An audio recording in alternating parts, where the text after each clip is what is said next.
Hello everyone and everything and everyone and everyone and everyone and everyone and everyone and wow. I want you to guess how many subscribers this channel had 1 year ago today, on the day this video was posted. Even if you were here for it, I want you to try and remember. It was 490. I didn't state it in that video, but one goal I had for this channel in its second year was to reach 1,000 subscribers. I thought it was a good goal, you know? I just had to do slightly better than I did in my first year, right? If someone had told me my goal should have been to reach 5,000, 7,000, 8,000 subscribers, I would have laughed and then probably hid under a rock, because how's an obscure little Let's Play channel like mine possibly going to grow that fast? But here we are, or I should say, here you are. So to celebrate both the day and the many milestones, let's take a look at the year in retrospect, starting from last year's anniversary video. This is one of my favorites to rewatch, specifically the last section where I lay out my plans for the game breakdown formula. The goal is, admittedly, simple. Hit upon every aspect of a game that I want to talk about or show. There it is, that simple.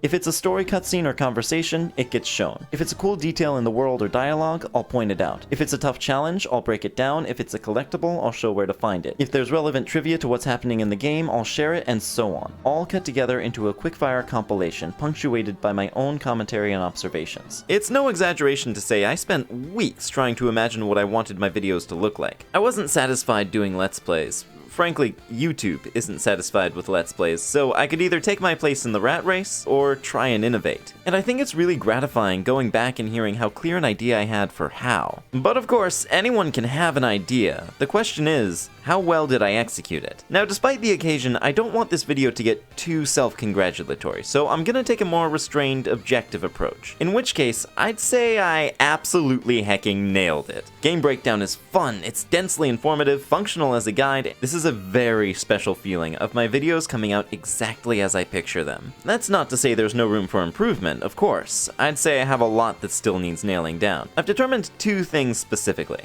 One is sound. While I put a lot of effort into fine-tuning the visuals of Game Breakdown, I haven't been nearly as ambitious with it when it comes to sound design. Audio balance and even my voice recording setup have been a constant source of trial and error. Emphasis on error. I still cringe when I go back and watch episode 2 of Sly 2. In Paris, you could even use it to diffuse situations with guards, so the further you get from it, the higher the tension, like a mouse picking its way further and further from its hole. I just sound so tired, man. Past that, I think sound effects wouldn't go amiss, just to add a bit of punchiness to some visual effects and transitions, give my videos some texture. The other main thing I've been struggling with is living up to this aspect of my mission statement. I want my videos to be comprehensive. I want people who have never played the game before or have no way to play it themselves to be able to experience it vicariously by watching my videos. I want them to get the whole story of the game, and I don't want them to miss out on any unique aspects of the gameplay. I think the videos are really difficult to approach if you haven't already experienced the game for yourself. I'm currently in denial of the possibility that trying to make my videos in such a way that a newcomer to the game can get the whole story, see every mission, every cutscene, may be entirely at odds with keeping my videos well-paced and enjoyable for anyone who's already seen all this front and center stuff. I think the minimal story presence of Mario Sunshine has made for a much stronger series, at least from this perspective, than Sly 2.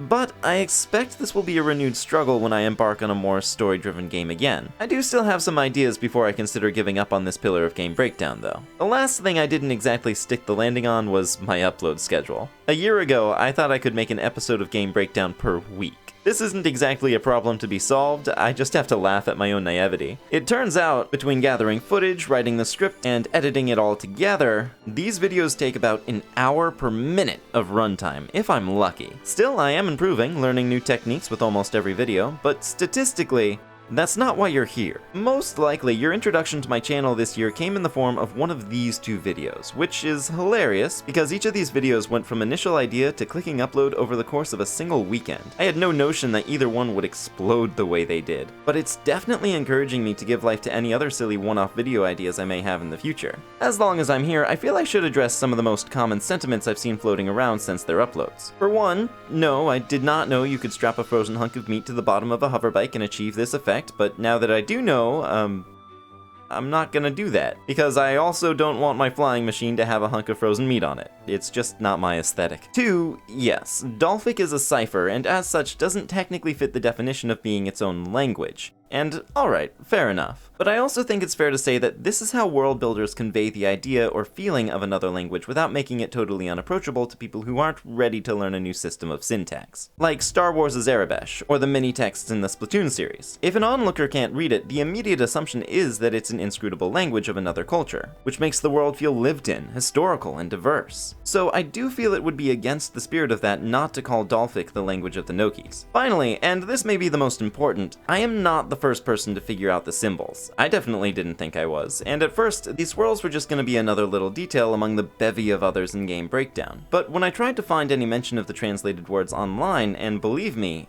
I was thorough, I couldn't find a single thing. It was only after the fact that I managed to dredge this up from the bowels of the social network formerly known as Twitter. On top of that, plenty of people have informed me that they worked this out on their own time, some undoubtedly long before any mention popped up online. The thing is, I really don't mind not being the first. I didn't expect to be anyway, but I did get to be the first person to properly document and share this information with the wider Sunshine fanbase, and I think that's pretty exciting in its own right. This video got picked up by Nintendo Life, Game Explain, and like another dozen news outlets around the world. That was indescribable. Although I suppose the pressure's on now for me to come up with more discoveries of the same caliber, and I mean, hey, I bet no one else noticed this Pianta hit puberty halfway through the Gooper Blooper boss fight.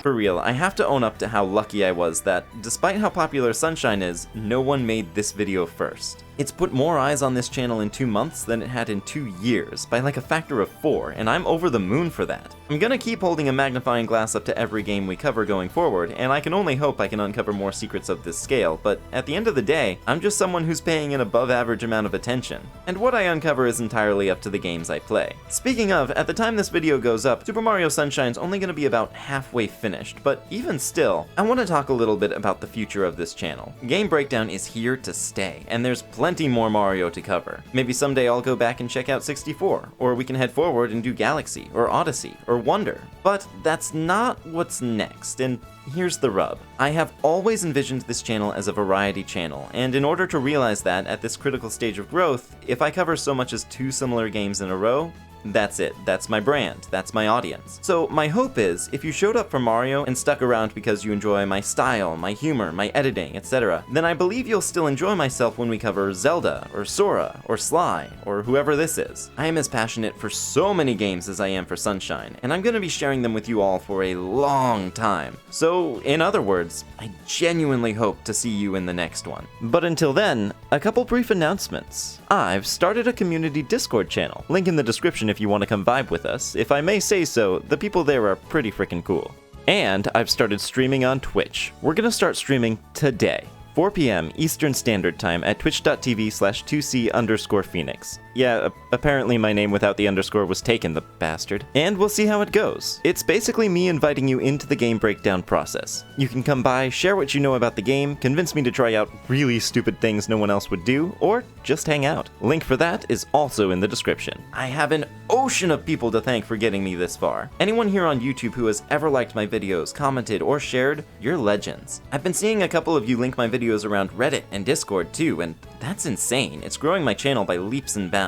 Thank you, just for real, thank you. I want to give a shout out to some of my main resources for information as well. The Sly Cooper and Mario Sunshine modding discords are both filled with incredibly friendly and knowledgeable people. Supper Mario Broth and the Cutting Room Floor are both fantastic websites that are just filled to bursting with some of the most interesting and obscure knowledge I could wish for. I highly recommend checking them out. The YouTuber B-Mask, not so much a source of information, but rather inspiration for my Sly 2 series. His retrospectives on the Sly trilogy were integral to helping me organize my thoughts on the game. On that note, how can I not shout out Particular Mushroom? I didn't even know about this guy until someone in my comments told me about him, and frankly, I think if I had, I wouldn't have dared try to cover Sunshine in this matter when he's already done such an incredible job compacting so much Sunshine trivia into his videos. But now I'm in too deep, and all I can do now is thank him for teaching me so many interesting things about these levels. And of course, my patrons. Ordinarily, only my second tier and above get their names in my credits, but as today's a special occasion, I want to let every single one of you know that you are seen and appreciated. My grandest appreciations to my obsessive game breakers, who today are going to get an excessive thanks from me. Marcel S., who was last seen saving 6 different kittens from 7 different trees simultaneously. One was a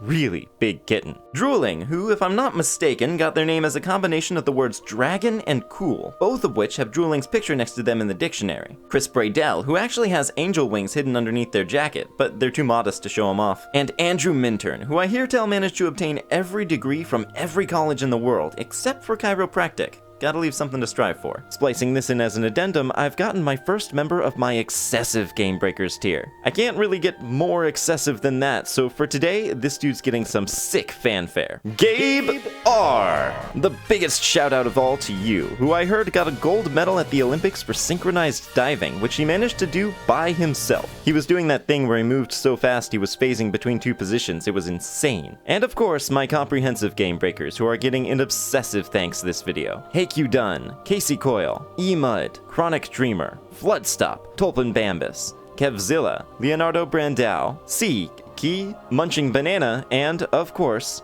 Janku and Jay's How-To channel, who were my first patrons and they're still sticking with me. I'd better cut this video off before I say thanks so much it stops sounding like a word. For real, thank you, everyone and everything. And here's looking forward to another year.